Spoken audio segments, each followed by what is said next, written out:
ओम सहना भवतु सहनौ भुनक्तु सह वीर्यं करवावहै तेजस्विनावधीतमस्तु मा विद्विषावहै।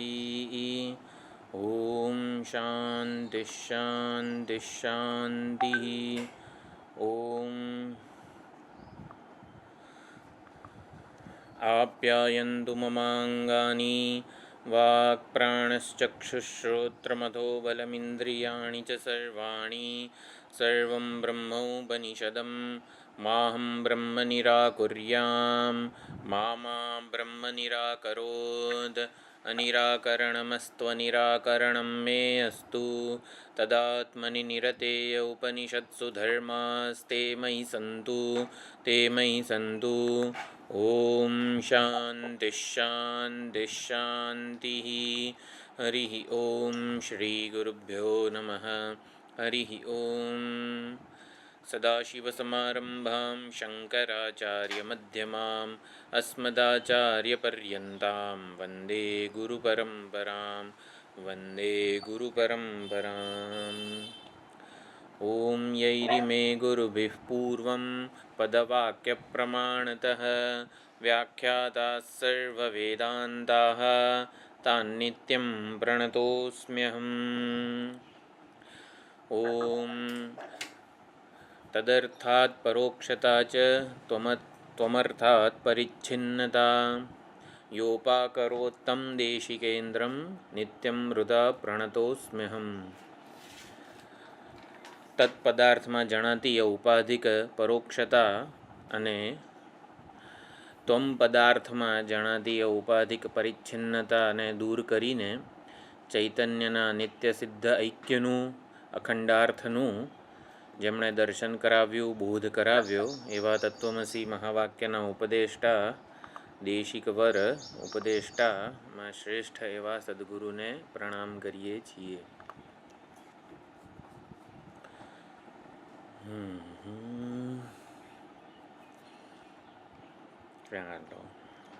ઘણું બધું આજે તો ભણવાનું છે એવું થઈ ગયું છે.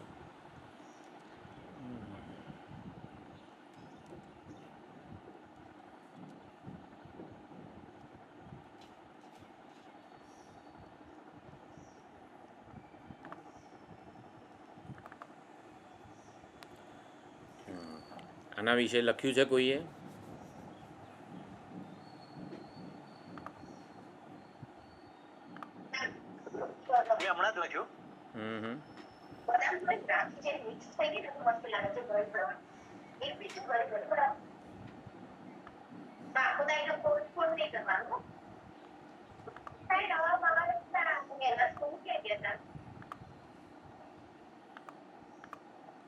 હા, આપનું તો જોયું મેં. બીજા કોઈએ લખેલું છે?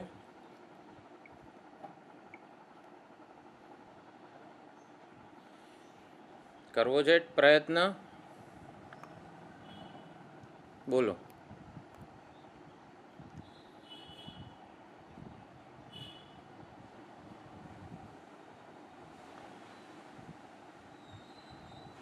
કોને કરવો છે? હાથ ઊંચો કરે.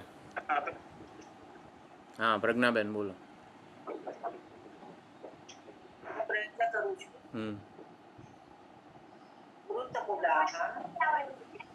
સૌમ્ય હેમાઃ સર્વાઃ પ્રજાઃ સર્વાઃ ઘટાઃ સદ આયતનાઃ સદ આયતના એટલે મૃત ઘટાઃ પછી સદ પછી આયતનાનું શું થાય? એટલું ઈઝી છે. બાલ મંદિરમાં ભણતા છોકરાને આપણે કહીએ કે ભાઈ તારે સતની જગ્યાએ મૃત મૂકવાનું, પ્રજાની જગ્યાએ ઘટ મૂકવાનું. બાલ મંદિરમાં ભણતા છોકરાને આવડે.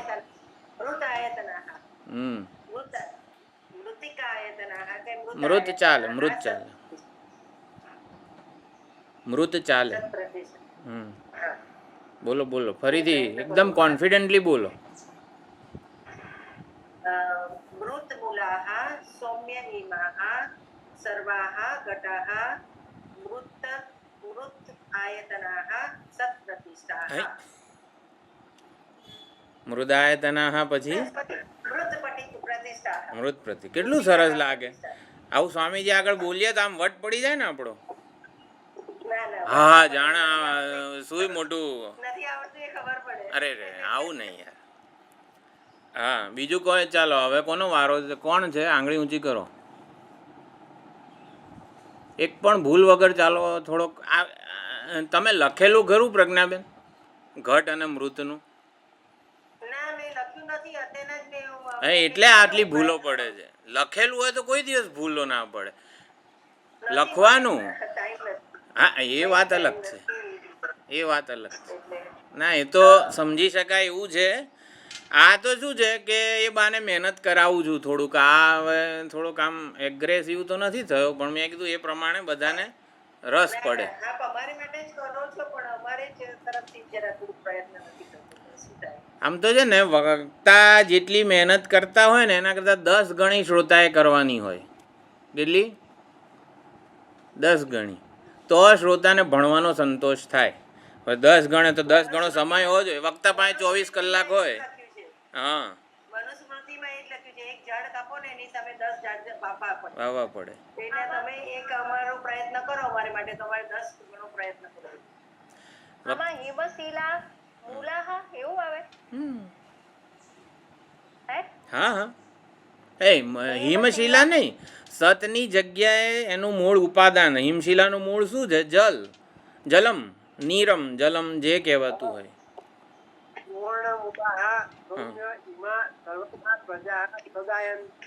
પ્રજા નહીં. અલા પ્રજા થોડી સુવર્ણ મૂળ છે. સુવર્ણાદી હા અલંકાર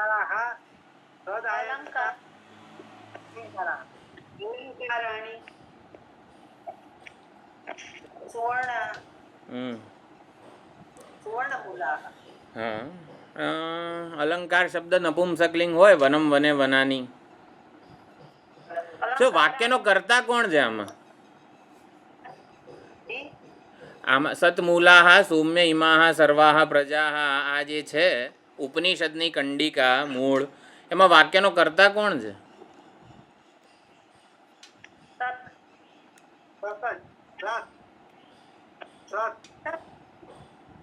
કોણ સત પ્રતિષ્ઠા કોણ?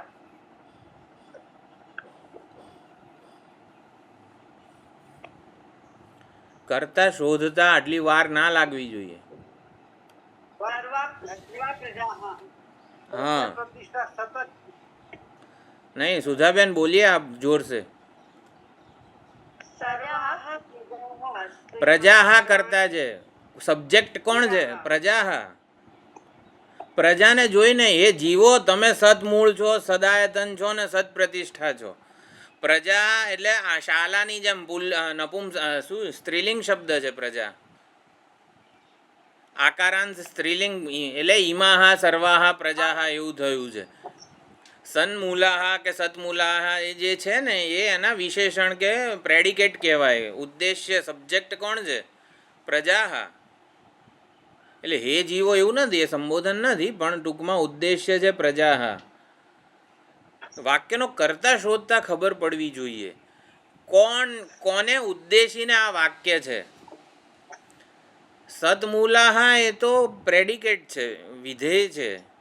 રમણલાલ શેઠ છે તો રમણલાલ આપણને ખબર છે સામે ઊભા એ. શેઠ આપણને ખબર નથી, એ કહેવામાં આવે છે. એવી રીતે પ્રજા હા અહીંયા ઓલું પ્રજા આ બધા જીવો આપણે બધા જે આ ક્લાસ ભરી રહ્યા છીએ એ બધા આપણા બધાનું મૂળ સત છે એટલે એક જ છે. આપણા બધામાં કોઈ ભેદ નથી, કોઈ જુદાઈ નથી. એટલે જે મૂલ્યો હું મારા માટે સેવી રહ્યો છું, હું જેટલું મને માન આદર આપું છું એટલો જ માન અને આદર તમને આપું તો તત્વમસીને મેં જીવી આપ્યું કહેવાય. તત્વમસી એટલે જેટલો માન પ્રેમ વાલ હું મને કરું છું એટલો ને એટલો જ પ્રેમ હું બધા જીવોને કરું, એટલો ને એટલું વાલ આપું, એટલું ને એટલું માન અને આદર આપું તો તત્વમસી જીવ્યો એવું કહેવાય. તત્વમસી એટલે આ જ કહે છે. તો સન્મૂલાહ સૌમ્ય ઇમાહ સર્વાહ પ્રજાહ. ચલો અલંકાર નપુંસકલિંગ શબ્દ હોય તો આજે મેં આપણા ગયા ક્લાસ પછી તરત જ જે PDF મોકલી હતી એમાં આ લખેલું જ છે સંસ્કૃતનું વાક્ય, પણ હજી એ કોઈ જોઈ ખોલીએ નહીં હોય, વાંચીએ નહીં હોય. હા, તમને બધા નવરા છો, અમે ક્યાંથી ટાઈમ હોય. બોલો. સર્વાણી અલંકારાણી સુવર્ણમૂલાઃ હા. સૌમ્ય ઇમાઃ. એટલે કહું છું લખો, લખવાથી જ સાચું આવશે, વગર એના વગર સાચું નહીં આવે. હું કેમ આટલો થોડોક ઉગ્ર થઈને કહી રહ્યો છું, જ્યાં સુધી લખીશું નહીં ને ત્યાં સુધી આ વસ્તુ નહીં ખબર પડે. સંસ્કૃત લખવાથી બોલવાથી જ આવડશે. તો મૃતમૂલાઃ લખ્યું તો સુવર્ણમૂલાઃ ના વાક્યનો કર્તા કોણ છે? પ્રજાઃ. હા, એટલે આ અલંકાર સુવર્ણમાં વાક્યનો કર્તા કોણ થશે? હા, નહીં નહીં, અલંકાર અલંકાર કરતા છે.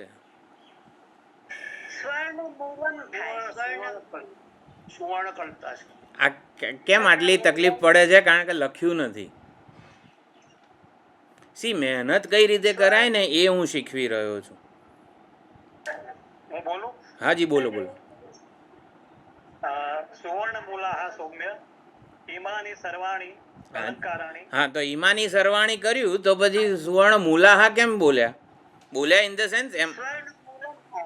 સુવર્ણમૂલાની હા, સુવર્ણમૂલાની સૌમ્ય ઇમાની સર્વાણી અલંકારાની સુવર્ણ આયતનાઃ સુવર્ણ પ્રતિષ્ઠાઃ. નહીં નહીં નહીં, સુવર્ણાની સુવર્ણ પ્રતિષ્ઠા. નહીં નહીં નહીં.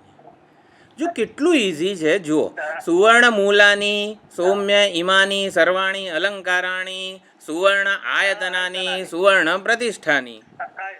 કશું જ વિચારવાનું નથી આમાં. બાલ મંદિરમાં ભણતા છોકરાને કહીએ ને તોય આવડી જાય, પણ આપણે લખતા નથી એટલે નથી આવડતું. તમે લખો.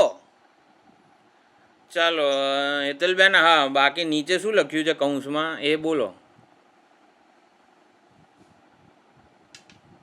અલંકાર સુવર્ણ નહીં નહીં, એની નીચે કંઈક, એટલે મેં આમ વિચારવાનું કીધું હતું.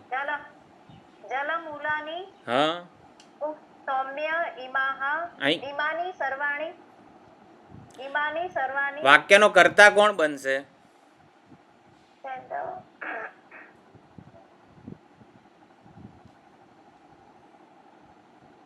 ગનમ. એટલે તમે હિમશિલા બોલી રહ્યા છો તો પછી સૈંધવ ઘન ક્યાંથી કરતા બને? જો હિમશિલા અને સૈંધવ ઘન આ બે ઉદાહરણ નીચે અહીંયા મેં તો લખેલા મને અહીંયાથી દેખાય છે, કારણ કે ગયા ક્લાસમાં આપણે બોલેલા હતા અને એ પ્રમાણે તમને કીધું હતું પણ ખરું કે અહીંયા હિમશિલા તમારે જાતે લખવાનું અને અહીંયા સૈંધવ ઘન એટલે મીઠું, મીઠા માટે સમુદ્ર જલમ અને હિમશિલા માટે જલમ, અથવા તો સૈંધવ ઘન માટે સમુદ્ર. એટલે આ શું થાય છે? હા, છાંદોગ્ય જ છે. પણ સ્ત્રીલિંગ જ થશે ને? શું થશે? હિમશિલા સ્ત્રીલિંગ થશે. વાક્યનો કર્તા સ્ત્રીલિંગ છે.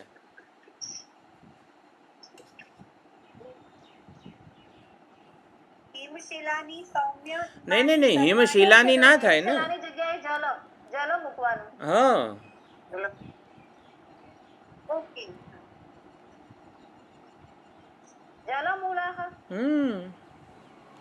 એટલે હિમશિલાને જોઈને શું થાય આપણને? હિમશિલા જળ જ એનું મૂળ છે, જળ જ એનું આયતન છે, જળ જ એની પ્રતિષ્ઠા છે, એમાંથી જ જન્મે છે, ઊભી રહે છે અને પછી હરિઓમ થઈ જાય છે. ચલો હિમશિલા અને જળનું બનાવો.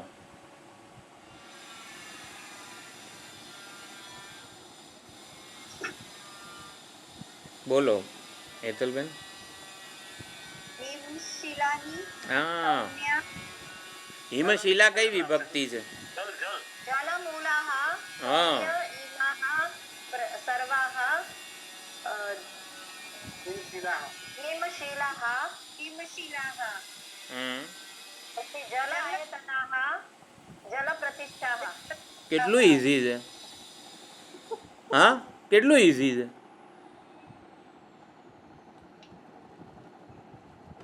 એટલે કશું આમાં મગજ જ દોડાવવાનું નથી. અને હું તો એવું સમજી હતી કે અલંકારની જગ્યાએ હિમશિલા અને સુવર્ણની જગ્યાએ સૈંધવગન. એટલે એવું ના હોય. તમે એટલે એવું બોલ્યા એટલે એટલે બે ઉદાહરણ હું બોલેલો, તમારે વધારે વિચારવાનું એવું હતું. બોલો ને, શું? બે જુદા છે એવું કહો. તે બે કૌંસ જુદા તો કર્યા છે, એકમાં ને એકમાં બે કૌંસ થોડા કર્યા છે. હા, પણ કરવાનું છે શું એકચ્યુઅલી મને ખબર નથી, હું થોડીક લેટ જોઈન થઈ એટલે.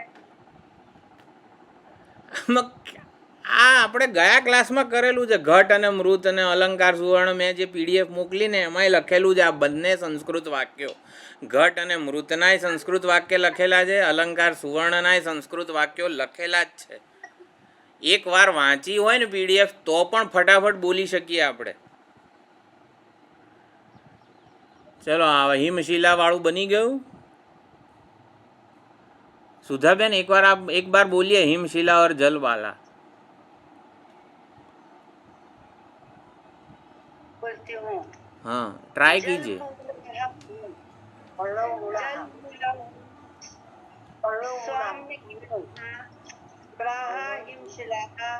जल आयतनाः जल प्रतिष्ठा. हाँ, अभी सैंधव घन और समुद्र.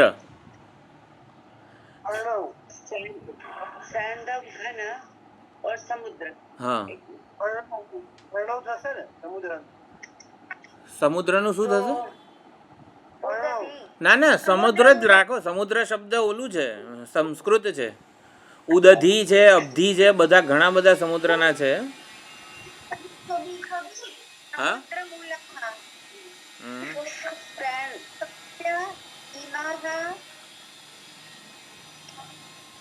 સૈંધવ ઘન શું છે? પુલ્લિંગ છે, નપુંસકલિંગ છે, શું છે?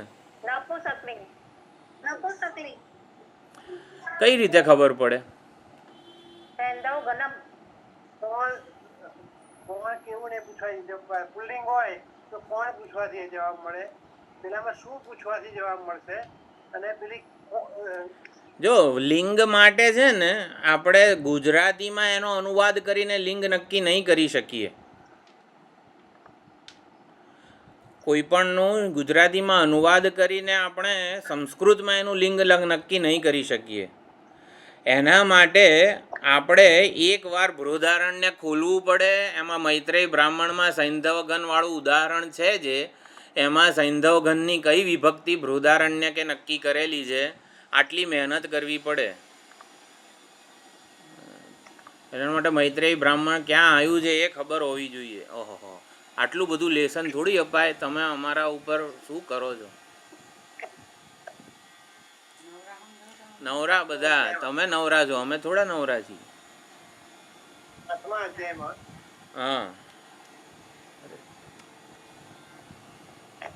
બીજા અને ચોથા બંને અધ્યાયમાં છે. જો આટલું હોમવર્ક કરવાનું હતું એની વાત છે. અહીંયા શું લખેલું છે? આ તમે બહુ જ નાના અક્ષર છે.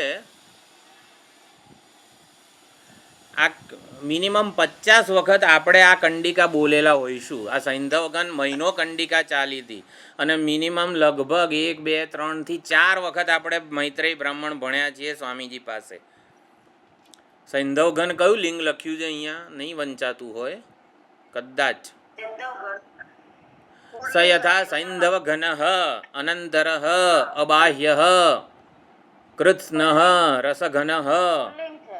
હા, કંડિકાઓ આવી રીતે વાંચવી પડશે તો ફટાફટ આપણને આવડશે. ઘનમ બોલીએ છીએ ને આપણે. હા, ક્યારે બોલ્યા સૈંધવ ઘનમ? એવું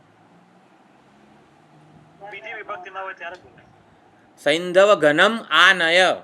સૈંધવ ઘન લઈ આય તો વાક્યનો કરતા તો તું છે. તું સૈંધવ ઘન લઈ આય ત્યારે એને કર્મ બને. આપણે બોલીએ છીએ એવું નહીં, આપણે શોધવાનું કે કોઈ ઉપનિષદમાં ક્યાં આ શબ્દ આવ્યો છે તો ચાલો ત્યાં આપણે વિભક્તિ કઈ છે ને ખબર, શું કહેવાય આને, લિંગ કયું છે ખબર પડી જાય.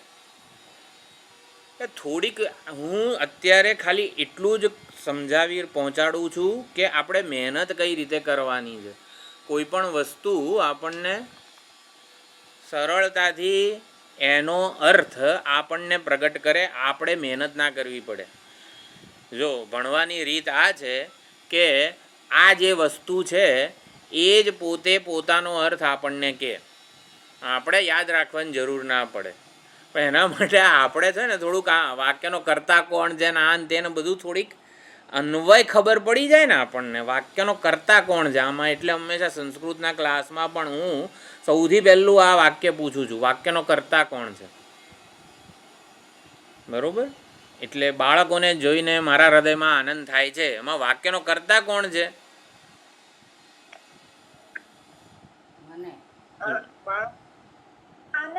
આનંદ કરતા છે. એટલે કરતા શોધતા શીખી જઈએ આપણે. કરતા જ ક્રિયાપદનું રૂપ નક્કી કરશે, કરતા જ બાકીના કારકો નક્કી કરશે. એટલે કરતા શોધવો બહુ મહત્વનો છે. એમ અહીંયા વાક્યનો કરતા છે સર્વાહા પ્રજાહા, અથવા પ્રજાહા કરતા છે, સર્વાહા ઇમાહાનો આ તે બધું એના વિશેષણ વગેરે બને. તો હિમશિલાવાળું જોયું, હવે સૈંધવ ઘનનું બનાવો. સૈંધવ સમુદ્રમૂલાઃ હા સમુદ્રમૂલાઃ સૌમ્ય ઇમાઃ સર્વાઃ સૈંધવગણાઃ સમુદ્ર આયતનાઃ સમુદ્ર સત્પ્રતિષ્ઠાઃ. નહીં, સમુદ્ર સત પ્રતિષ્ઠા આ લખ્યું નથી ને એટલે આવું થાય છે. એટલા માટે હું ખાસ ભાર મૂકું છું, લખજો. હવે ઘટ મૃત ઘટ અલંકાર હિમશિલા અને સૈંધવગન આટલા 4 ઉદાહરણો બધાએ લખવાના છે અને મને ફોટો પાડીને મોકલવાનો છે. બરોબર? કોઈ હાય નથી પાડતું.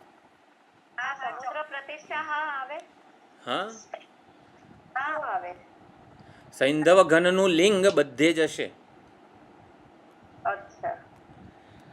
હવે આમાં ખાલી ધ્યાન એ રાખવાનું, જેમ ઈમાની કર્યું હતું આપણે અલંકારમાં, બરોબર?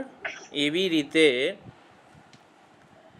થોડુંક કોઈક વિચારી શકે કે સૈંધવ ઘન એ પુલ્લિંગ છે, તો અહીંયા આ ઈમાહા શું આવશે?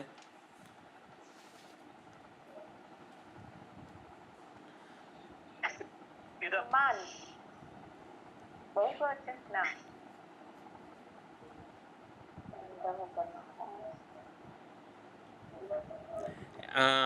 ના આવડે એ સ્વાભાવિક છે, કારણ કે આપણે નથી શીખ્યા એ રૂપો. ઈમે શબ્દ આવે છે ક્યાંય પુલ્લિંગમાં? ઈમે, હા બરોબર. એટલે જ્યારે પુલ્લિંગ હોય ત્યારે ઈમે આવશે. એતતના જે રૂપો છે ઈદમવાળા, ઈદમ જ્યારે સ્ત્રીલિંગમાં હોય ત્યારે ઈમા એવી રીતે થશે. ઈમાહા પ્રજાહા, પ્રજા શું? હા, બહુવચન. બધા જ શબ્દો પ્રથમા બહુવચનમાં છે. સૌમ્ય ખાલી સંબોધન છે. પ્રથમા બહુવચનાંત જ બધા શબ્દો છે. પુલ્લિંગ, સ્ત્રીલિંગ, નપુંસકલિંગ પ્રમાણે બધા જ હશે. હજી કોઈને ડાઉટ છે આમાં? બરોબર, આગળ હા. સૈંધવ ઘનમાં ઈમે આવશે. હા, અને જેમ સર્વઃ સર્વૌ સર્વે, હા, એષઃ એતૌ એતે, એતાહા ના આવે, એતાહા સ્ત્રીલિંગમાં આવે. ખ્યાલ આવ્યો ને? સહ તૌ તે આવે છે ને. જેવી રીતે પુલ્લિંગ હોય તો સર્વનામમાં તે આવે, સહ તૌ તે, એષઃ એતૌ એતે. એ પછી અયમ ઈદમ જે રૂપ છે, ઈદમ પ્રાતિપદિક છે, ઈદમના સર્વનામના રૂપો અયમ પુલ્લિંગમાં અયમ થશે. અયમ, ઇમૌ, ઇમે. આ તો સંસ્કૃતનો ક્લાસ થઈ ગયો નહીં? ચાલો છાંદોગ્ય તત્વમસી ભણાવો. આ બધું શું માંડ્યું છે? થોડુંક આવું હોમવર્ક આપવું તો બરોબર છે ને, કે પછી બધા ક્લાસ ભરવાના બંધ કરી દેશે? હા. હા, પ્રજાહાત એટલે પ્રજા તો આકારાંત સ્ત્રીલિંગ છે. સૈંધવ ઘનમાં સૈંધવ ઘનાહા સર્વે ઈમે સૈંધવ ઘનાહા એવી રીતે થશે. સૈંધવ ઘનાહા. સૈંધવ ઘન પ્રમાણે જ જલાયતનાહ જલમૂલાહ કે જે થશે થશે. એમાં જલમૂલે ને સદાયતને એવું નહીં થાય. કેમ? કારણ કે ઓલું તો સર્વનામ છે. ઈમાં એટલે એતત અને ઈદમ અને સર્વ એ સર્વનામ છે. ખ્યાલ આવ્યો ને? સર્વનામમાં સહતૌ તેમાં એ ઓલું થાય છે. થોડું વધારે પડતું આમ બોલી ગયો છું એવું નહીં ને? આવતા ક્લાસમાં કોઈ હોય જ નહીં એવું ના થઈ જાય.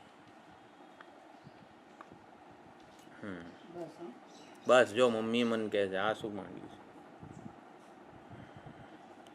તો તો સમુદ્ર પ્રતિષ્ઠા આવે શેમાં? સૈંધવગન? સત પ્રતિષ્ઠા. સૈંધવ ઘનની જે વિભક્તિ હશે ને એ જ જો આમાં બતાવું એક મિનિટ. એટલે પ્રજાહાની જે વિભક્તિ છે ને એ જ આની છે. આની છે અને આની છે. એટલે સૈંધવ ઘનાહા હોય તો અહીંયા સમુદ્ર મૂલાહા સમુદ્ર આયતનાહા સમુદ્ર પ્રતિષ્ઠાહા. પણ આ પોતે બે શબ્દો છે ને એ સર્વનામ છે. એટલે અહીંયા ઈમે અને સર્વે એવું થશે. બરોબર? બીજા કોઈ ઉદાહરણ? રજ્જુ સર્પ. ચાલે, આપણા વ્યવહારમાં જ વપરાતા હોય ને. મોદક અને લાકડું અને ફર્નિચર. હા બસ, બહુ સરસ. આવું ફર્નિચરને રાજ રચીલું ને શું કહેવાય છે? પીઠિકા એટલે ટેબલ એવું થાય. ટેબલ છે. હા, પીઠિકાને ટેબલ કહેવાય. ખુરશીને શું કહેવાય છે? સંસ્કૃત વ્યવહાર સાહસ્ત્રી છે ને, જે મેં ગ્રુપમાં સંસ્કૃતવાળા ગ્રુપમાં મૂકી છે એમાં લખેલું છે બધું. ખુરશીને કંઈક કહેવાય છે, હું ભૂલી ગયો છું. ચાલો એ જોઈ લેજો.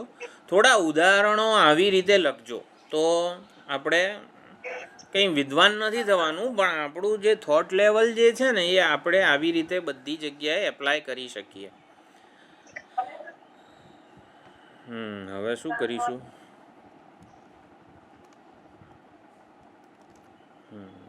આપણે શું ભણવાનું છે? તત્વમસી ભણવાનું. એટલે આ વસ્તુ પૂછવાની હતી નહીં આજે? બસ આજે આટલું જ. આ કંડિકાઓ કોણે મોઢે કરી છે? મેં કરી. વાહ, મેં કરી. બરોબર છે. મેં પણ કરી. મારાથી નથી થઈ શકતી, હું ભૂલી જાઉં છું. પણ મેં એને એક્સપ્લેનેશન ને બધું એ કર્યું છે. થોડુંક આપણને ફેમિલિયર થાય આ વાક્યો. છાંદોગ્યના મેઇન છે આટલા જે કંડિકા મોકલી છે, અને જે 6, 8, 7 જે મંત્ર છે જે તત્વમસી મહાવાક્યવાળું, એ પણ ગોખાઈ જાય તો સારું છે. એટલે ગોખાવું જોઈએ એકચ્યુઅલી. તો કંઠસ્થ હોય ને તો આપણે એના ઉપર વિચાર કરી શકીએ અને જલ્દીથી હૃદયસ્થ થાય. એટલે કંઠસ્થ અને હૃદયસ્થ આ બંને વસ્તુઓ અગત્યની છે. હૃદયસ્થ લક્ષ્ય છે, કંઠસ્થ એનું સાધન છે.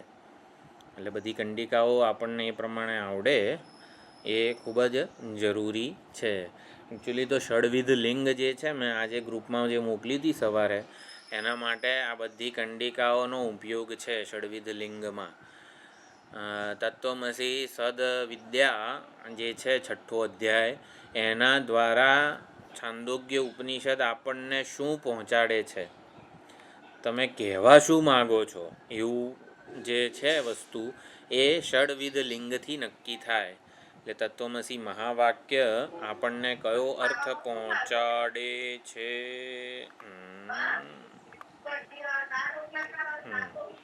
તત્વમસી મહાવાક્ય કયો અર્થ પહોંચાડે છે આપણને એ નક્કી કઈ રીતે થાય? ષડવિધ લિંગથી. અત્યારે વિચાર કરીએ. ચલો આજે ઘણાને બધું બહુ પૂછી લીધું છે, પણ તમે આવતી વખતે પણ, એટલે પૂછીશ તો ખરો જ, નહીં પૂછું એવું નહીં કરું, પૂછીશ તો ખરો, પણ થોડો સમય આપું છું. મેં ઓડિયો પણ મોકલેલો છે આ બધી જ કંડિકાઓનો, એટલે એને સાંભળતા રહીએ અને યાદ રાખતા રહીએ તો ષડવિધ લિંગ ભણવાની ખૂબ જ મજા આવશે. તો તો ષડવિધ લિંગ છે ને થોડું ટેકનિકલ છે, એટલે એ આવતા ક્લાસમાં રાખીએ છીએ. ત્યાં સુધી થોડો વિચાર આપણે આજે તત્વમસી છે. હા, દેખાય છે કે નાનું પડે છે? દેખાય. તો મંત્ર બોલીશું 6 8 7. 6 8 7 કે ને એટલે આપણે જાણે કે આમ બ્રહ્મ થઈ ગઈ જઈએ એવું છે. 6 8 7 આમ એવી રીતે યાદ રહે કે આ તો મારો મંત્ર આવ્યો, આ તો હું આવ્યો એમ. એવી રીતે 6 8 7 પણ આપણે યાદ રાખી લઈએ, એ પણ સારું છે. બોલો હેતલબેન, મંત્ર બોલો. અણિમા એતદાત્મ્યમ ઇદં સર્વં તત્ સત્યં સ આત્મા તત્વ શ્વેતકેતો ઇતિ ભૂય એવ માં ભગવાન વિજ્ઞાપયતુ ઇતિ તથા સૌમ્યેતિ યો વાચ. એથી હોવા છે. હવે આમાં આવતી એટલે થોડુંક ચેન્જ કરીને હું શું કરીશ, ઓલું કોમા કરી રાખીશ, એટલે તમને ક્યાં રોકાવું ને એ પણ ખબર પડી જાય. થોડુંક ચેન્જ કરીએ. સહ યહ એષ અણિમા એક વાક્ય છે. ઐતદાત્મ્યમ ઇદમ સર્વમ, જે ઐ છે અહીંયા, એતદાત્મ્ય એવું નથી વાંચવાનું, ઐ. હા, ઐતદાત્મ્યમ ઇદમ સર્વમ તત્ સત્યમ સ આત્મા તત્વમસી શ્વેતકેતો ઇતિ. અહીંયા ઉદ્દાલકનું વાક્ય પૂરું થાય છે અને પછી શ્વેતકેતુ બોલે છે ભૂય એવમાં ભગવાન વિજ્ઞાપયતુ ઇતિ. અહીંયા ઇતિથી ઉદ્દાલકનું શ્વેતકેતુનું વાક્ય પૂરું થાય અને તથા સૌમ્ય ઇતિ હોવાચ એ ઉદ્દાલકનું ફરીથી વાક્ય છે. તો વિચારણાના વિષયો કયા કયા છે આમાં વંચાય છે? આશારામભાઈ, હાજી, અનમ્યુટ કરીને બોલો ગુજરાતી.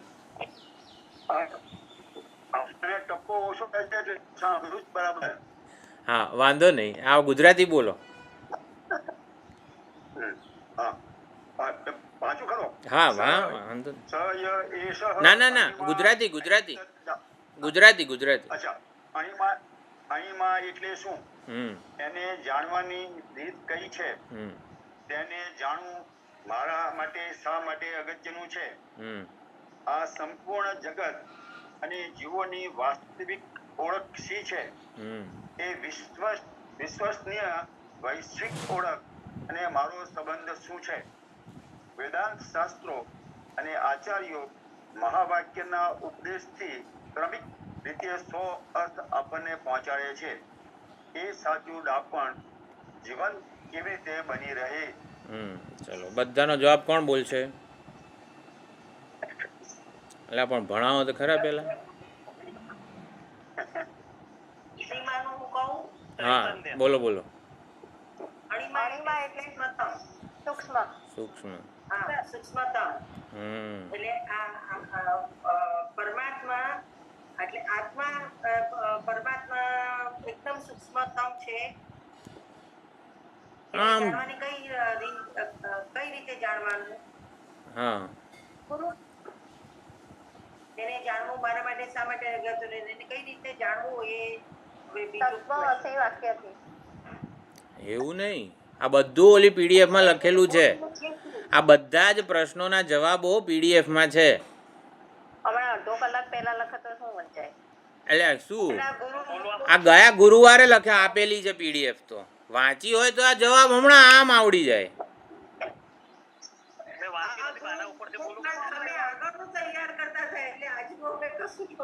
આજે તો પાછળ જ પડ્યા છે ખાઈ પીને, નહીં બધા? કરવાનું નથી. આ તો છે ને શ્રોતાને તકલીફ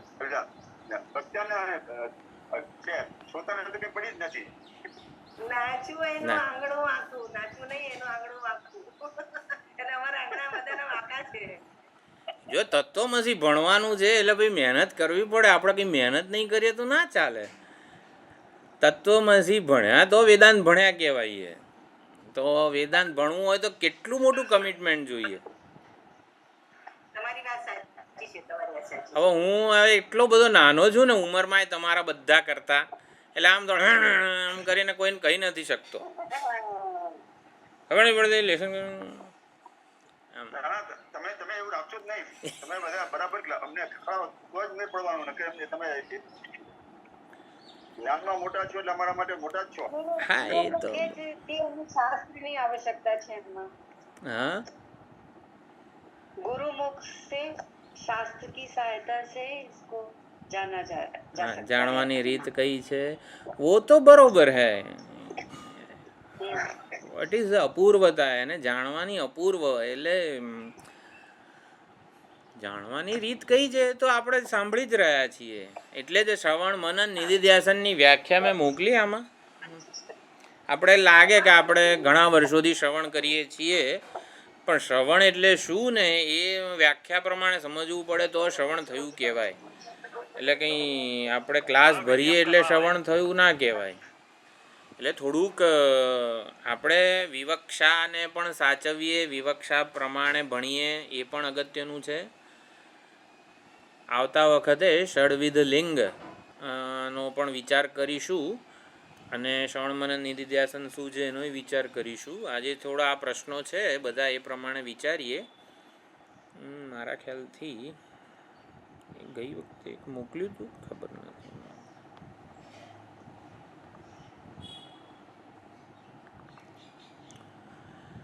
એટલે અણિમા એટલે શું? અણિમા એટલે જગતનું સારભૂત તત્વ, મૂળભૂત તત્વ, ઇરરિડ્યુસિબલ સબસ્ટન્સ, જેને મૂળભૂત બંધારણીય એકમ કહેવાય છે, અથવા તો જેનાથી વધારે વિભાજન થઈ શકે એમ નથી. એટલે જગતનું સારભૂત મૂળભૂત તત્વ એટલે અણિમા. અણિમા એટલે અણિમન શબ્દ છે. મૂળભૂત પ્રાતિપદિક કયું કહેવાય? અણિમન. ઈમન પ્રત્યય છે. અણુને ઈમન પ્રત્યય લાગીને અણિમન શબ્દ બને છે. તો અણિમન શબ્દ આવો બીજો કોઈ શબ્દ છે અણિમનની જેમ? આત્મન. તો અણિમા પ્રથમા એક વચન છે, એવી રીતે આત્મન શબ્દનું પણ પ્રથમા એક વચન આત્મા થાય છે. તો આત્મા પ્રમાણે એના હા નકારાન પુલ્લિંગ. એટલે અણિમા એટલે સ્ત્રીલિંગ, બરોબર? એવું નહીં સમજવાનું. અણિમા સ્ત્રીલિંગ નથી, અણિમા પુલ્લિંગ શબ્દ છે. નકારાંત પુલ્લિંગ આત્મન શબ્દની જેમ અણિમન શબ્દ છે. એટલે સહ યહ એષ અણિમા. અણિમા આપણને લાગે સવિતા શાલા એવી રીતે સ્ત્રીલિંગ, તો સ્ત્રીલિંગ હોત તો શું લખ્યું હોત આગળ? સહ યહ એષની જગ્યાએ શું લખ્યું હોત?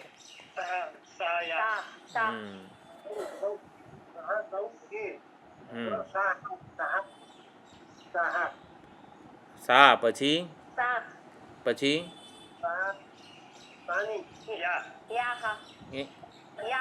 હા અને પછી શું છે? એ તો ભાઈ મંત્ર ગોખી કાઢવાનો.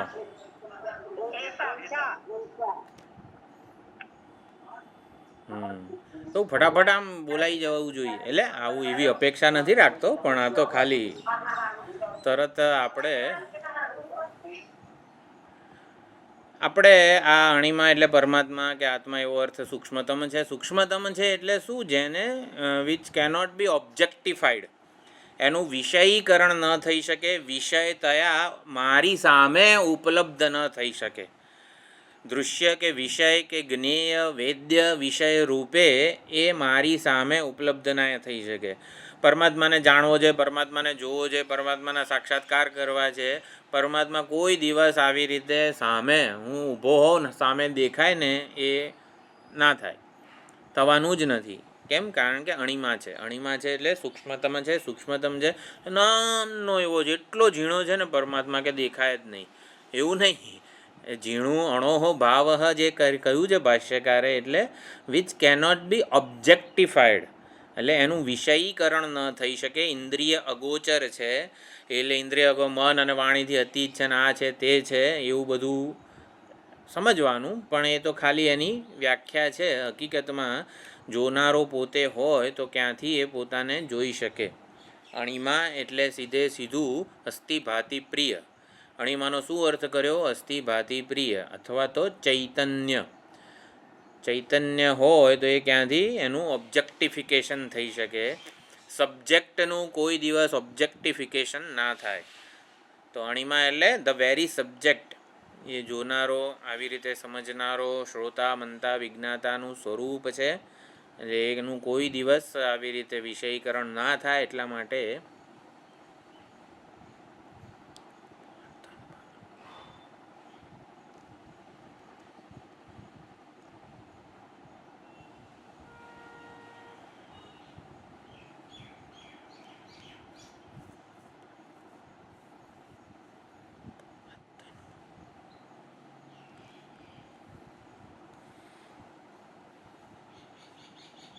Recording in progress.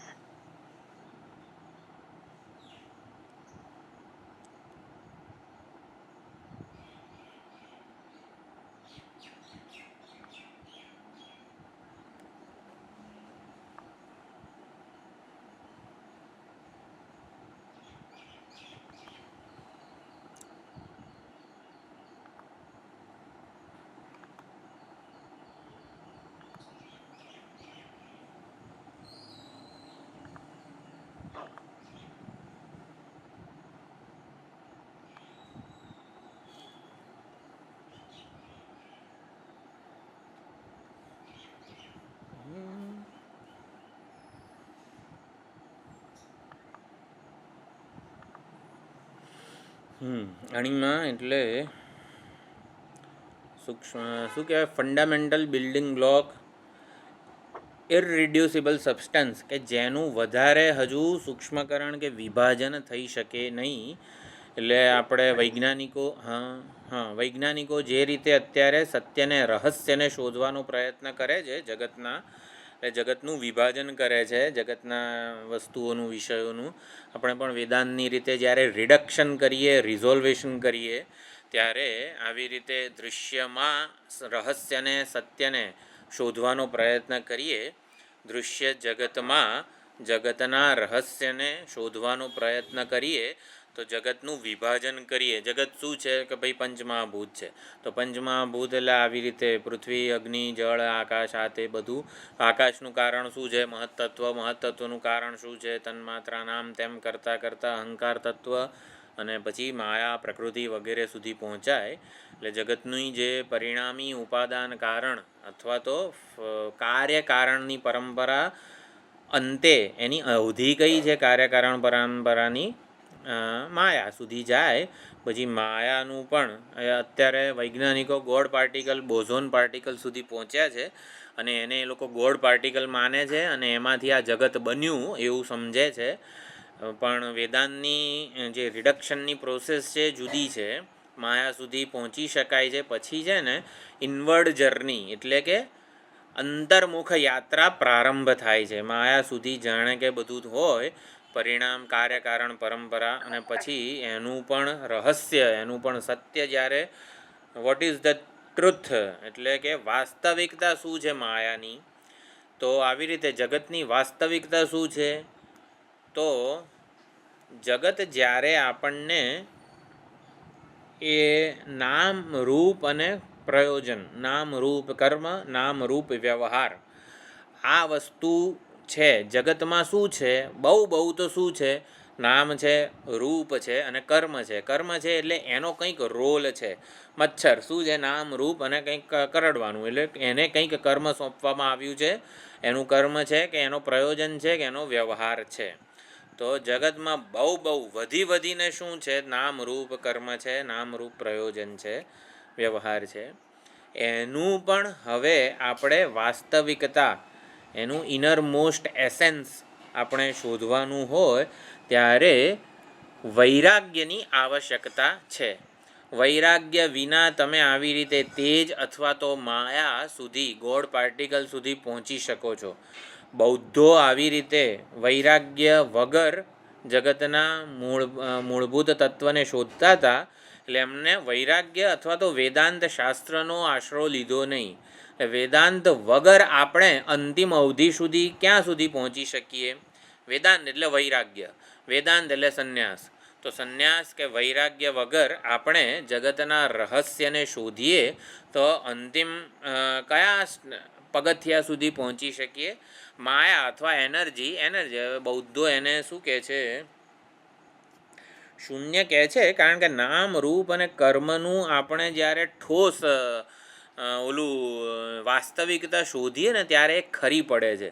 એટલે વેશ છે જગતનું રહસ્ય. શું કે જગત એક વેશ છે અને વેશ એ મિથ્યા છે.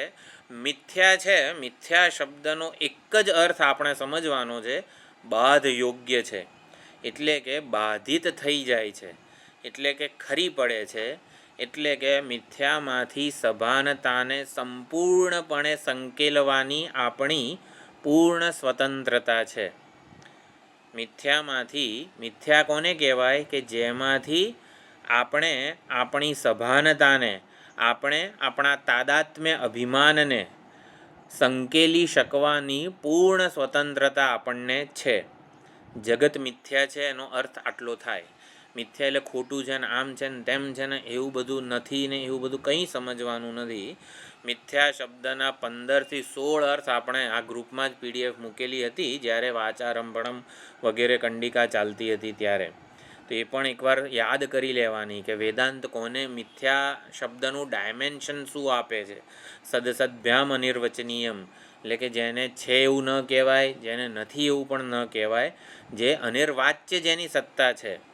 એટલે કે શું? એના વિશે કંઈ કહી શકાય નહીં. એટલે કે એ નિત્ય પરિવર્તનશીલ છે અથવા તો કોઈકનો વેશ છે. વેશ છે ને એ હંમેશા ટેમ્પરરી હોય, એટલે પ્રતીતિ રૂપ હોય, અનુભવાય, પ્રતીતિ થાય, પરંતુ એ વેશમાંથી આપણે આપણી સભાનતાને સંકેલવી. એટલે શું? તાદાત્મ્ય અભિમાન જે છે, આ શરીર વેશ છે, એમાંથી પણ આપણે સુષુપ્તિમાં હોઈએ છીએ, સ્વપ્નમાં હોઈએ છીએ ત્યારે આ શરીરની કોઈ સભાનતા નથી હોતી. એટલે જેમાંથી આપણે આપણી સભાનતાને સંપૂર્ણપણે સંકેલી શકીએ, we can withdraw our self જગતમાંથી અને આ શરીર વગેરે ઉપાધિમાંથી આપણે સભાનતાને, તાદાત્મ્ય અભિમાનને સંપૂર્ણપણે સંકેલી શકીએ છીએ. માટે એ મિથ્યા છે. તો મિથ્યા શબ્દનો અર્થ આ પ્રમાણે સમજવાનો છે.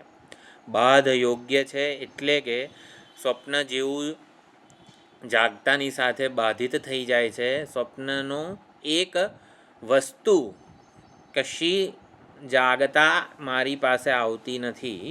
એટલે કે શું છે? There is no trace of સ્વપ્ન ઇન જાગ્રત. એટલે સ્વપ્નનું કશું જ જાગ્રતમાં આવતું ને સંપૂર્ણપણે બાધિત થાય છે. એને માટે કીધું સ્વપ્ન મિથ્યા છે. એવી જ રીતે જાગ્રત જગતનો કોઈ વૈભવ, કોઈ કર્મો, કોઈ કર્મફળ, કોઈ સાધના, કશું જ સદવિજ્ઞાન જે છે, સદાત્મ વિજ્ઞાન, તત્વમસી વિજ્ઞાન એ થાય ત્યારે હોતું નથી. એટલે શું કહેવા માગે છે તત્વમસી અથવા તો સદાત્મ વિજ્ઞાન?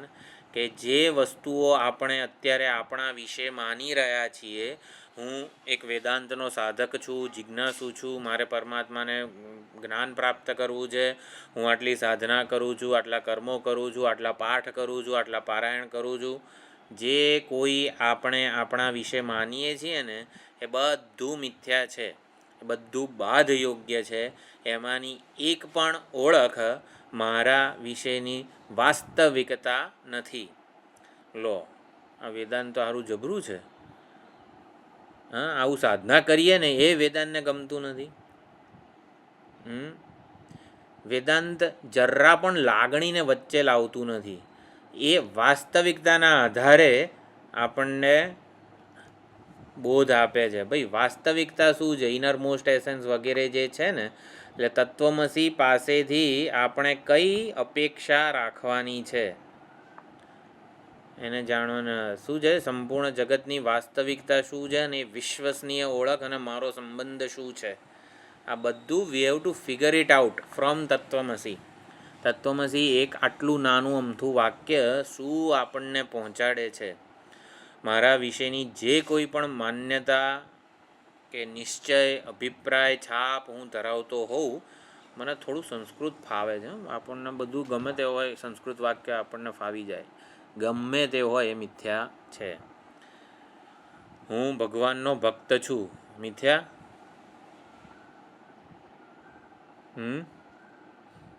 આ ઓળખ મિથ્યા છે? આ વિદ્યા કેમ? સ્વરૂપમાં નથી ને, રેસના લેવલે છે. થોડુંક હજી વિચારીએ તો. હું સત્ય છું, ભગવાનનો ભક્ત મિથ્ય છે. હા બરોબર, એકદમ સાચી વાત. હા નહીં નહીં, આપણે એવું કહીએ હું ભગવાનનો ભક્ત છું, આ મિથ્યા વસ્તુ છે, મિથ્યા ઓળખ છે, વાસ્તવિક ઓળખ નથી. કેમ?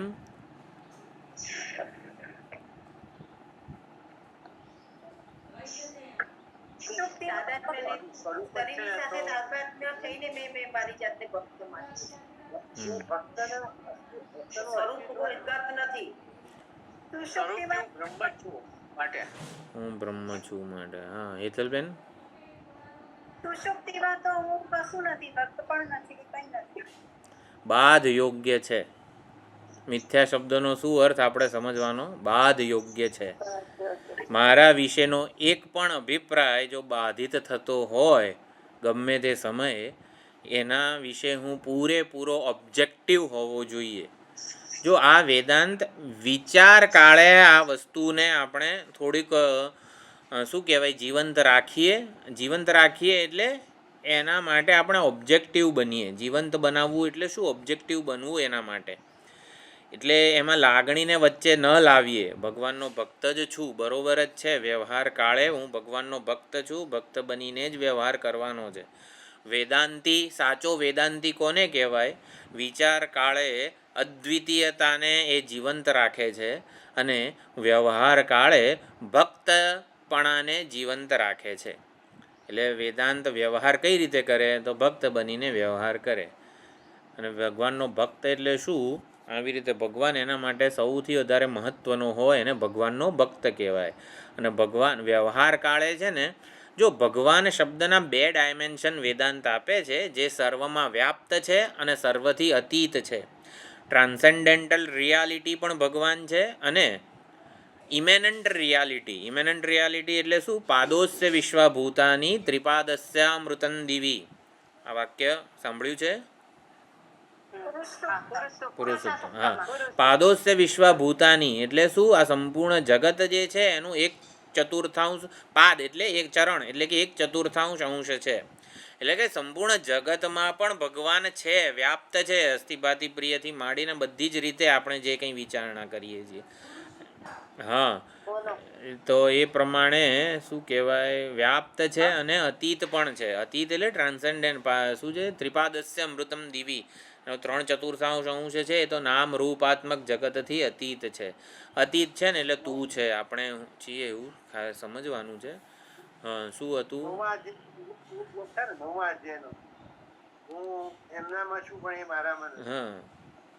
નત્વહમ તેષુ તે મયી 7મામાં પણ છે અને 9મામાં મત્સ્થાની સર્વભૂતાની નચાહમ તેષુ અવસ્થિત ન ચ મત્સ્થાની ભૂતાની.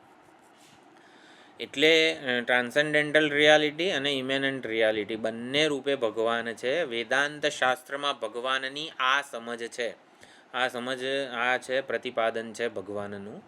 હા, તો હું ભગવાનનો ભક્ત છું એ વસ્તુ વ્યવહાર્ય છે. વ્યવહાર મિથ્યા છે એટલે શું? વ્યવહાર બાધ યોગ્ય છે. એટલે હું કરતા ભોગતા કે જે સ્વામી સેવક વગેરે દાસ ને વગેરે જે કોઈ પણ હોય એ હંમેશા નથી. એટલે કે એ ઓળખ વગરનો પણ હું હોઉં છું. વિશ્વસનીય વસ્તુ નથી. વૈશ્વિક વિશ્વસનીય ઓળખ કઈ છે? બધાની, જગતની અને જીવોની. વૈશ્વિક વિશ્વસનીય ઓળખ એટલે જગત અને જીવો બંનેની વાસ્તવિકતા કે એના વગરના એ ક્યારે ન હોય, એ જે વાસ્તવિક વગરનું આ ક્યારે ન હોય. એટલે બંને વૈશ્વિક વિશ્વસનીય ઓળખ આપણી અણીમાં છે. પરમાત્મા જે સત શુદ્ધ અસ્તિત્વ જે છે એ અબાધિત છે, જેનો ક્યારેય બાધ ન થાય, એને સત્ય કહેવાય છે. એટલે ઐતદાત્મ્યમ ઇદમ સર્વમ એ વાક્યથી આ વૈશ્વિક વિશ્વસનીય ઓળખ આપવામાં આવી. સહ યહ એષઃ અણીમાં એટલે આ જે જગતનું સારભૂત મૂળભૂત તત્વ છે, જે અસ્થિભાતિ પ્રિય છે, જે ચૈતન્ય છે, કે કાર્ય કારણની પરંપરા છેવટે ક્યાં પર્યવસાન પામે છે? તો કે અંતિમ અધિષ્ઠાનમાં. એટલે કાર્યકારણની પરંપરામાં આપણે જાણે કે માયા અથવા તો આકાશ કે ગમે તે પંચમહાભૂત સુધી પહોંચ્યા પછી એનું પણ વિભાજનને આમ તેમ કારણ શોધતા જઈએ ત્યારે માયા સુધી પહોંચીએ અને માયાથી પછી ક્વોન્ટમ જમ્પ મંડુક પ્લુતિ મારીએ અને એનો માયાનો બાધ થાય, માયાનું મિથ્યાત્વ સમજાય, બાધ થાય એટલે માયા માટે અને માયાના સર્જન માટે આપણે પૂરેપૂરા ઓબ્જેક્ટિવ હોઈએ ત્યારે આપણે ક્વોન્ટમ જમ્પથી દૃશ્યનો બાધ કરીએ છીએ અને દ્રષ્ટા સ્વરૂપમાં પહોંચીએ છીએ. એટલે આ ઇનવર્ડ જર્ની અણીમાં ક્યાં સુધી લઈ જાય છે આપણને? આપણા જોનારાના દ્રષ્ટા સ્વરૂપ સુધી પહોંચી જાય છે. એટલે એને શું કહેવાય છે? બાધ, સંન્યાસ, અપવાદ, આ બધું સમજી શકાય છે. દૃશ્યનો સંન્યાસ એટલે જ દ્રષ્ટા સ્વરૂપની ઓળખ. દ્રષ્ટા જગતને આવી રીતે જગતના અંતને શોધી રહ્યો છે.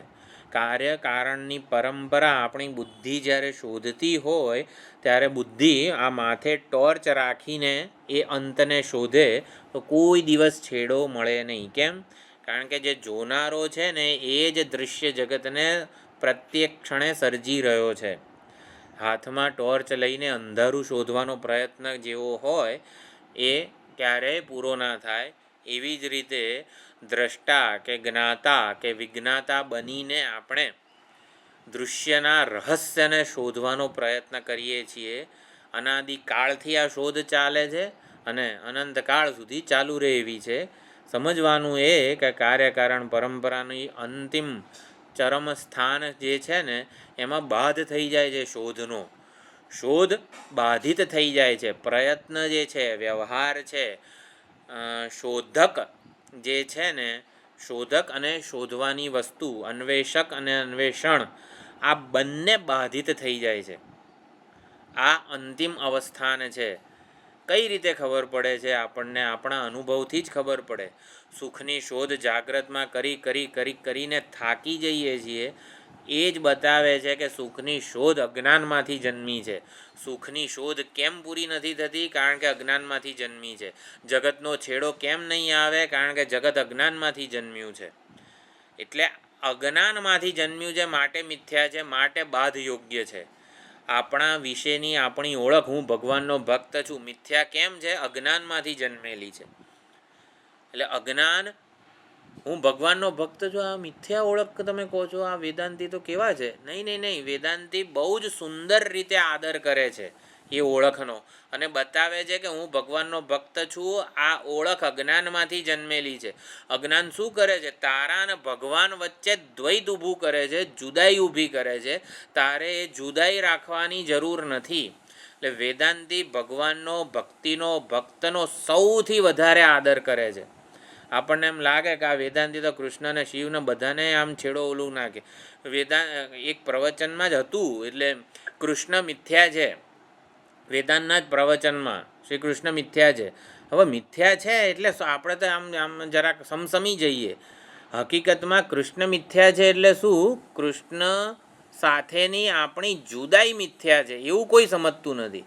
હવે વેદાંતી તો કૃષ્ણને મિથ્યા એવું ના કહે વેદાંતી કોઈ દિવસ.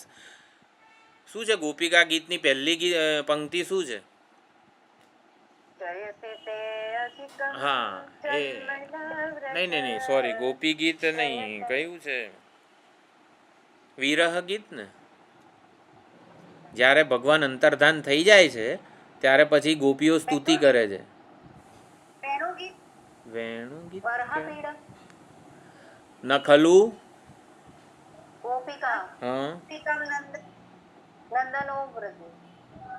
ન ખલુ ગોપિકા નંદનો ભવાન.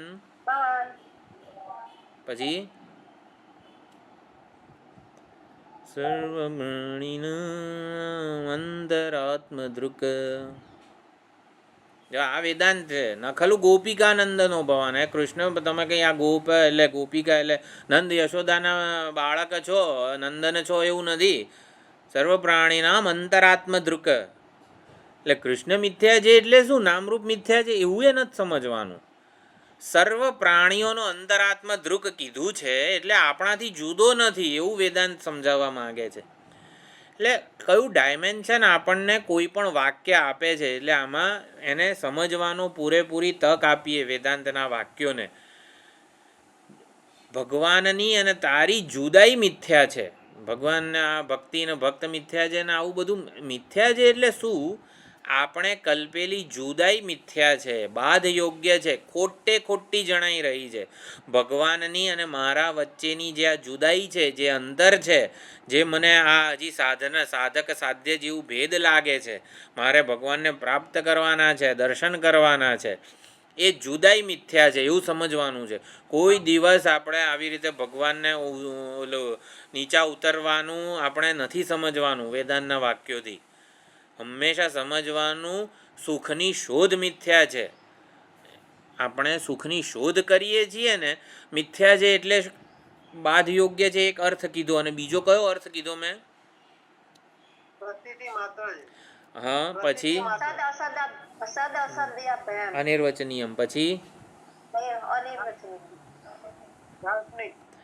એટલે આવું અધવચ્ચેથી પૂછી કાઢો એવું ના ચાલે. હા, કંઈક લખીને આપો. અજ્ઞાનમાંથી જન્મેલું છે. આપણી ભગવાન સાથેની જુદાઈ મિથ્યા છે એટલે અજ્ઞાનને લીધે જન્મેલી છે, ખોટી જણાય છે, સાચી નથી. એટલે આપણે ભગવાનને મેળવવાના છે ને આમ તેમ બધું આપણે જે શોધ ચાલે છે ને એ અજ્ઞાન કલ્પિત છે. એટલે એને સત્યતા આપવાનું છોડીએ આપણે. તત્વમસી એટલે આ કહે છે તું ભગવાન છે આવો એનો અર્થ, એનું ડાયમેન્શન ના ખબર પડે પછી આપણી તત્વમસી એટલે શું? તો આપણે સુખની, પૂર્ણતાની, કૃતકૃત્યતાની, ભગવાનની જે આપણે આવી રીતે જુદાઈ માનીએ છીએ આપણા પોતાનાથી, એ મારામાં નથી ને જણાય છે, એને મિથ્યા કીધું છે. બાદ યોગ્ય છે, અજ્ઞાનને લીધે જન્મેલી છે, નથી ને જણાય છે, પ્રતીતિ માત્ર છે વગેરે, ખોટા નિશ્ચય રૂપ છે, માન્યતા માત્ર છે. આ બધું સમજવાનું છે. સિંહનું બચ્ચું હોય, કેટલા વાગ્યા? સિંહનું બચ્ચું હોય અને રડતું આવ્યું એના પપ્પા પાસે, સિંહ પાસે, આ ઘેટાએ મને માર્યું, તો ઓલો શું કરે? સિંહ શું કરે? હા, બરોબર છે. સૌથી પહેલા અરે બેટા તને રડે છે, તું રડ નહીં, તો આમ તેમ બધું. પોલીસમેન અથવા તો આવી રીતે મિલિટરી મેન હોય કોઈક, અને એનો છોકરો આવી રીતે પપ્પા આણે મને માર્યું, તો સૌથી પહેલા બીજો લાફો જ મારે એને કે હારા તું માર ખાઈને આવ્યો એમ. તું કોણ છે એનો તો વિચાર કર. સ્વામીજી આ દુઃખી છું, એણે મારું અપમાન કર્યું. સૌથી પહેલાં વેદાંત એક લાફો જ મારે. તારામાં વળી શોક ક્યાંથી જન્મ્યો? અર્જુનને 11 થી 25 શ્લોકમાં ભગવાને લાફો જ માર્યો છે. એટલે તું વિચાર તો કર તારામાં શોક ક્યાંથી જન્મ્યો. એટલે 10મા છોકરાને આપણે કહીએ કે 10મા શોધીએ છીએ આ રડે છે વગેરે વગેરે, ત્યારે વેદાંત શું કહે છે? તત્વમસી એટલે કે તું દશમસ્ત્વમસી, તું દસમો છે. એનો સીધો અર્થ આ જ છે. એક લાફો મારીએ છીએ એટલે શું? સુખની, મારે સુખી થવું છે, મને આ સંસાર સાગરથી પાર થવું છે, દુઃખથી દૂર જવું છે, મને મુક્તિ જોઈએ છે, આવું કે ત્યારે વેદાંતના આચાર્યો એક લાફો મારે. શું કે? તું સુખ છે ને એવું નથી કહેતા. તું સુખ છે અને કંઈ નહીં ખબર, તું દસમો છે એવું ને. એ વેદાંત તું દશમસ્ત્વમસી ભલે બોલતા હોય પણ લક્ષણાએ અર્થ શું સમજવાનો છે? કયા ક્લાસમાં કહી દીધું છે? હે,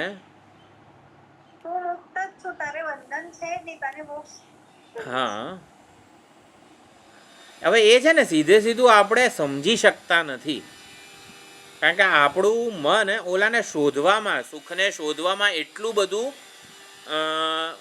સંડોવાઈ ગયું છે. એટલે જ્યારે તત્વમસી કે અથવા તો દશમસ્ત્વમસી કે ત્યારે એનો લક્ષણાય અર્થ આપણે સાધકોએ શું સમજવાનો છે? તું મુક્ત છે, તું કૃતાર્થ છે, તું સુખ સ્વરૂપ છે, બરોબર. પણ એ આજે આમ સ્પર્શતું નથી આપણને.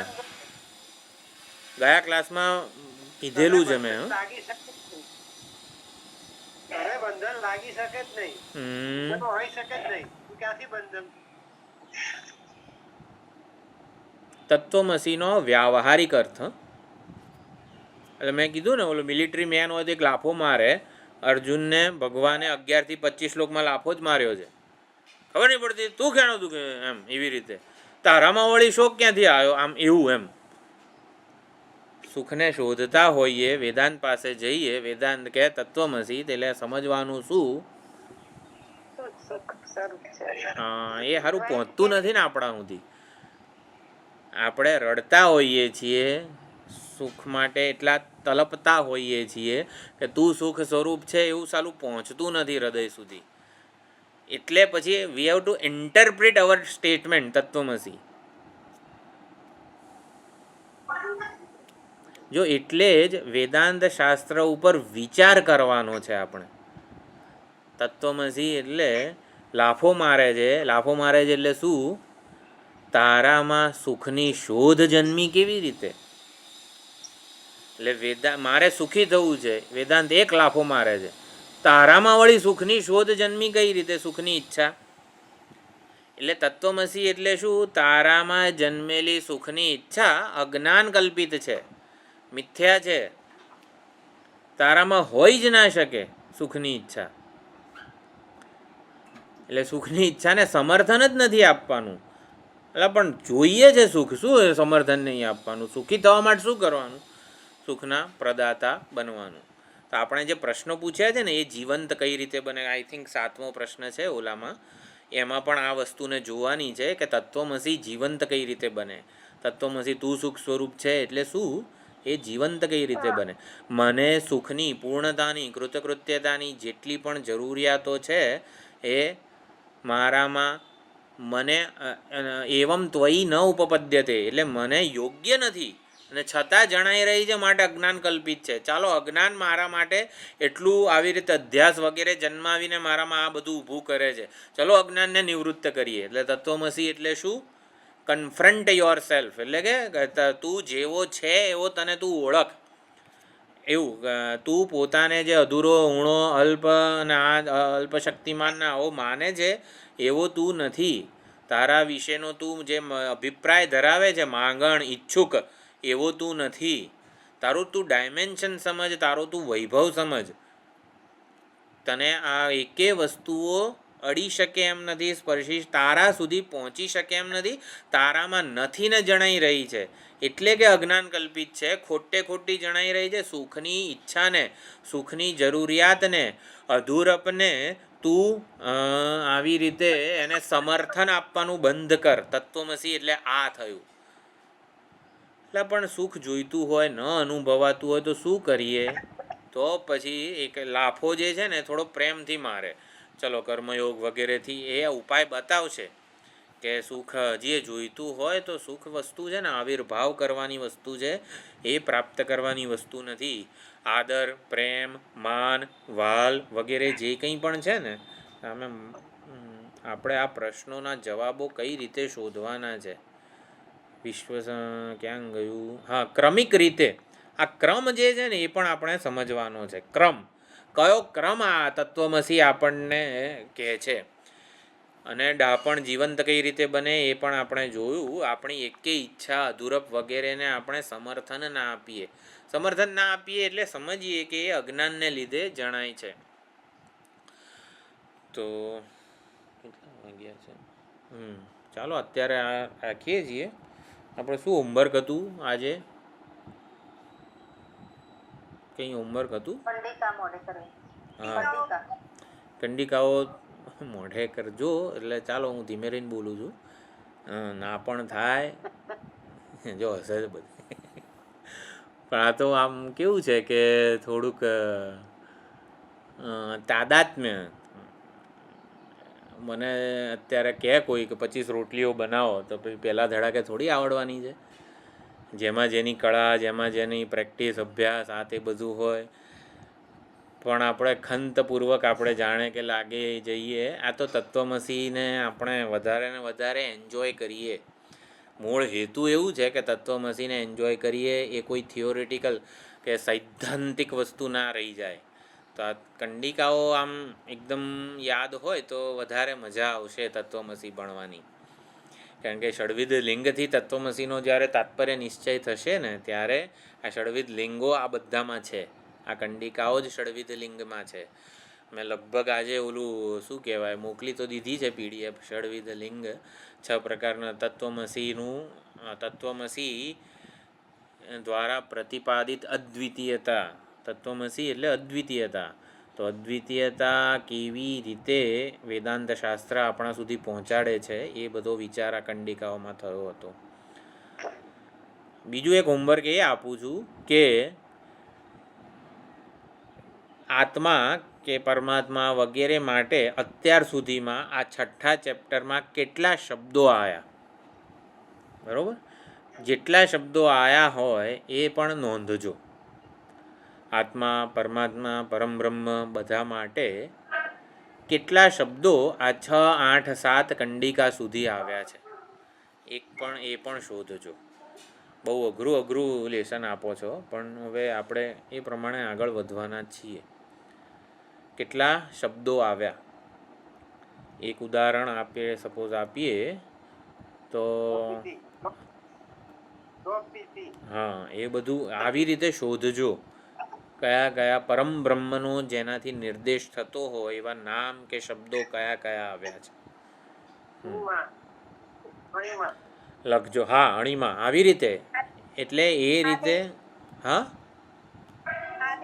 હા, બહુ સુંદર. હા, એક આ જ જવાબ જોઈતો હતો, એટલે એ પ્રમાણે શોધજો અને લખજો.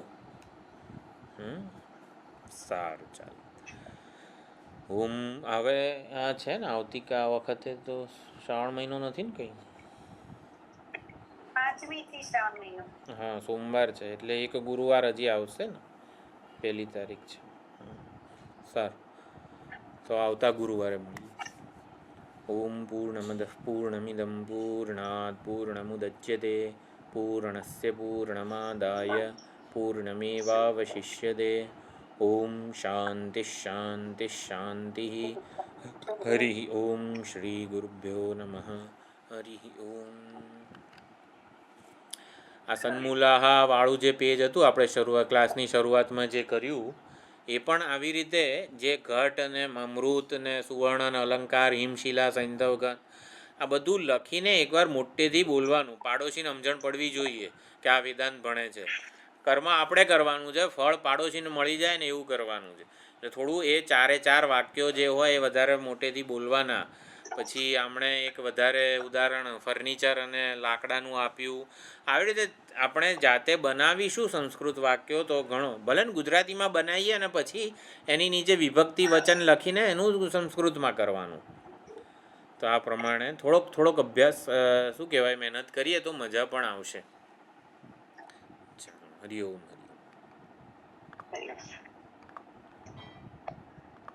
Record.